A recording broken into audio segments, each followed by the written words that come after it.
BBC Africa releases documentary on sex for grades. Rap battle supremacy between M.I. Abaga and Vector the Viper. Regina Daniels' mom breaks silence over comments on her daughter's marriage. You are welcome to Nollywood Alive's weekly entertainment news roundup. I am your favorite girl, Faith, and you know that I got you every time when it comes to the gist, the sauce, the pepper, the flame, everything in the entertainment industry and all the things happening in the lives of your faves. I got you. You know why we do this? Because we entertain better. All right, let's get right into the stories for this week.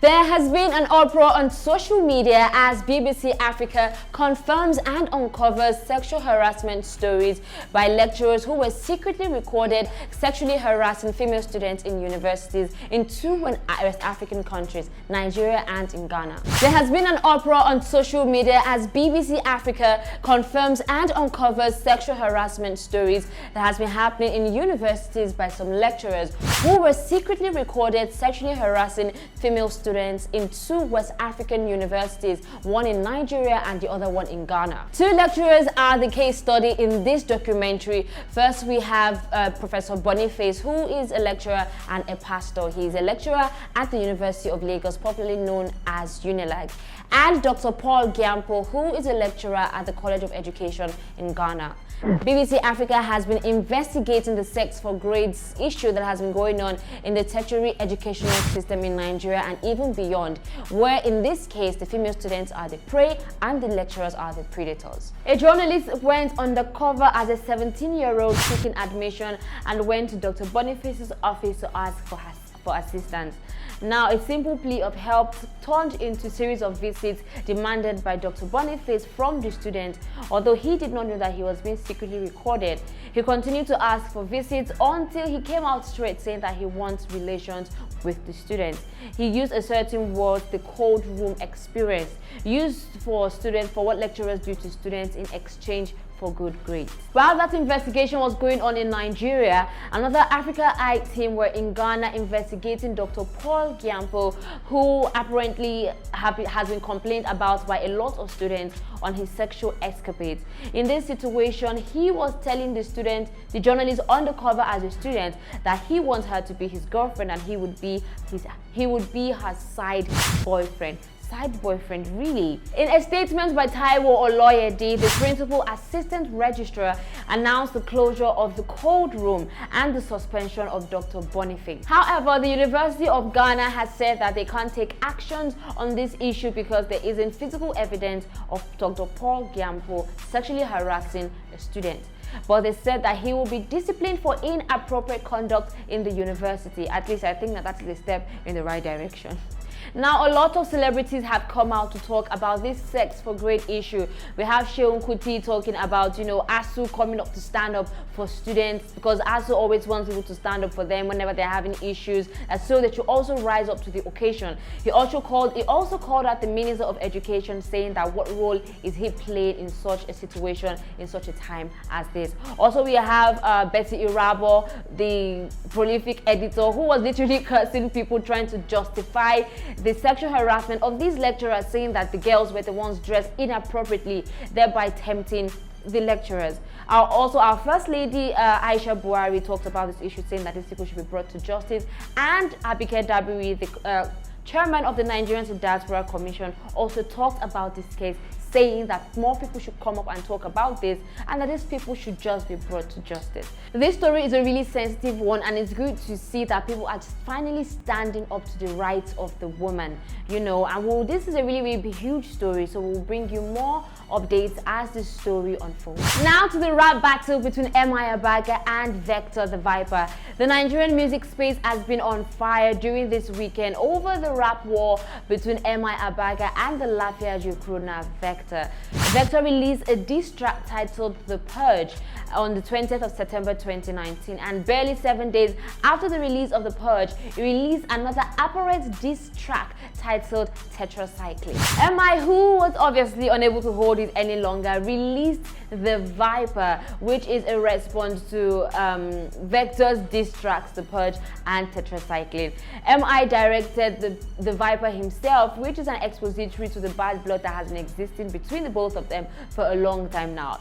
MI said this is rather an advice than a diss track, because an advice to Vector. Obviously, he said it doesn't count Vector as one of the top 5 artists in Nigeria or even in Yoruba land, and gave shout out to people like Olamide and Sidiku who have made impact in the Nigerian music industry. Still on MI and Vector the Viper, not only did Mercy win the crown at the Big Brother Niger finale, but MI Abaga also performed at the finale, and the Chocolate City rapper could not resist taking another shot at Vector during the performance. He wore a shirt which had the inscription on it, "No Snakes," and also had a graphic design on the stage of which was standing on of a snake on it. Shoo, okay, and then decided to end this with some lyrics from his diss against Vector. And the even biggest part of MI's diss was where he told Vector that if Vector can be humble, he should come, that he's going to invest 20 million naira into his career. Well, Vector replied to MI's response, if that is correct. Vector said he should take that 20 million naira and use it to help the life of his brother. Okay, I think that is like some kind of fireback, serious fire, because we all know Jesse Jags. Well, Jesse Jags is Emma's younger brother, and well, we can't really say that he has really broken even in the industry. But hey, what do you guys think about this whole beefing matter? I mean, is there some underground issues that these two are yet to resolve? Why is this going on and on? When are they going to stop? Please let me know. I really want to know what you guys are thinking. So drop your thoughts in the comment section and let me just know what is on your mind. Tiwa Savage has been in the news lately, first with the issue she had with Charles Anazodo, where he tweeted something on Twitter recently saying that he saw Tiwa and she could not greet him and the person he was with. That is like somehow this superstar thing makes you feel proud. Well, Tiwa Savage responded saying that if he was paying attention, he would have noticed that she was late for her interview and that she was actually rushing.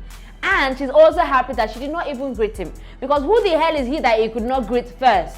Okay, I really need to know what you guys think about this this whole story, because this greeting issue in our country is starting to get to a certain level. Okay, a lot of people jumped on the train and started talking, saying that a lot of people in Nigeria lately feel entitled to a lot of things that you actually do not even deserve. And some people even said that if it was a man that was coming, the first thing you hear is, Baba Carbona, anything for the boys, you understand? But because it's a woman, they expect her to greet them first. Let me know what you guys think in the comment section. I really want to know your opinion on this particular issue.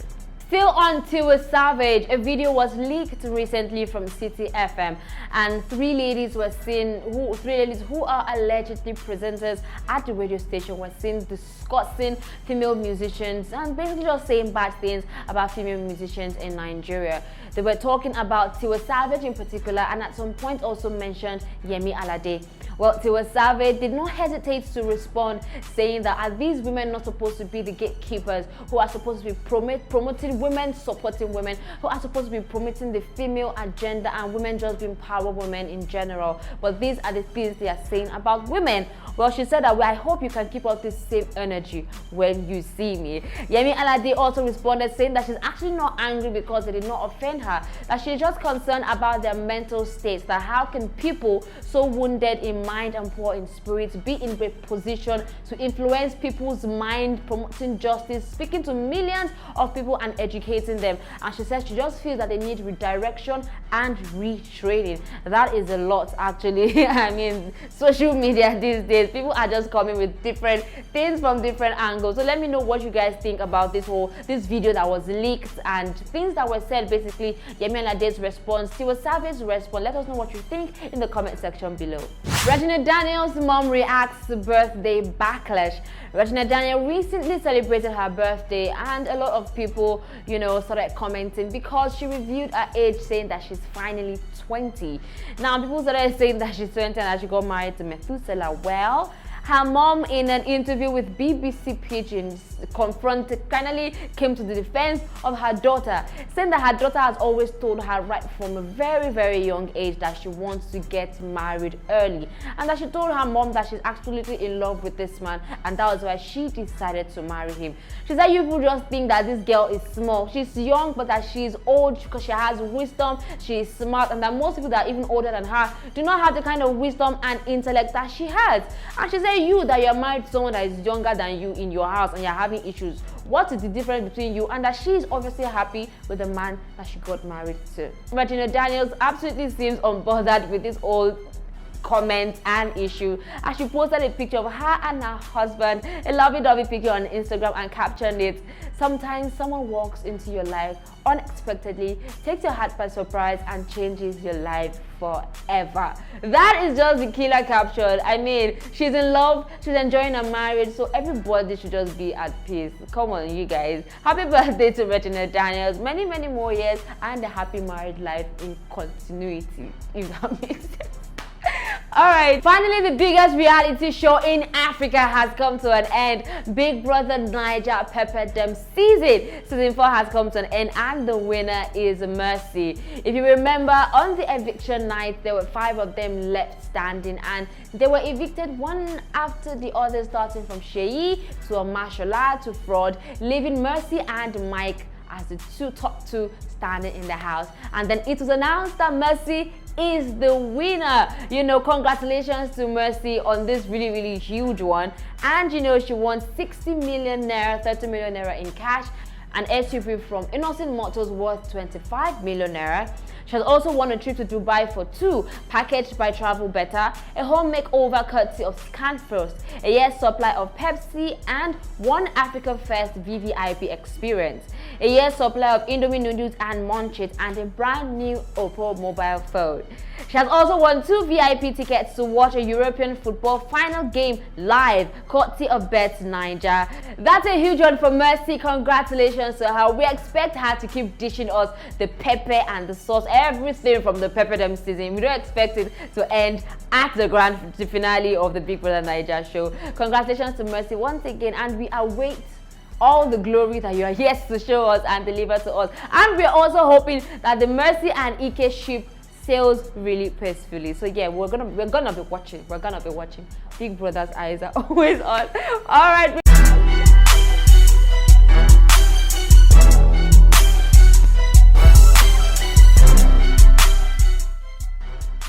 We've come to the end of today's show. We ended on a really, really good note. Even though you haven't woken up to 30 million naira in your account, keep working. You never can tell. It might be a lotto, or you just see credit alert one of these days. For more information on all the stories that we have today, and for even more information on other stories that are coming up or will be coming up during the week, visit our website at www.nollywoodalive.com and follow us on all our social media platforms. On Instagram, we are at Nollywood Alive. On Twitter, at Nollywood Alive. On Facebook, please like our page at Nollywood Alive. And on YouTube, we are at Nollywood Alive TV. So like, subscribe, and hit the notification bell so you get updated when we have new content up on the channel just for you. So like, come away next time. I am Faith, and this is Nollywood Alive's entertainment news. Mwah.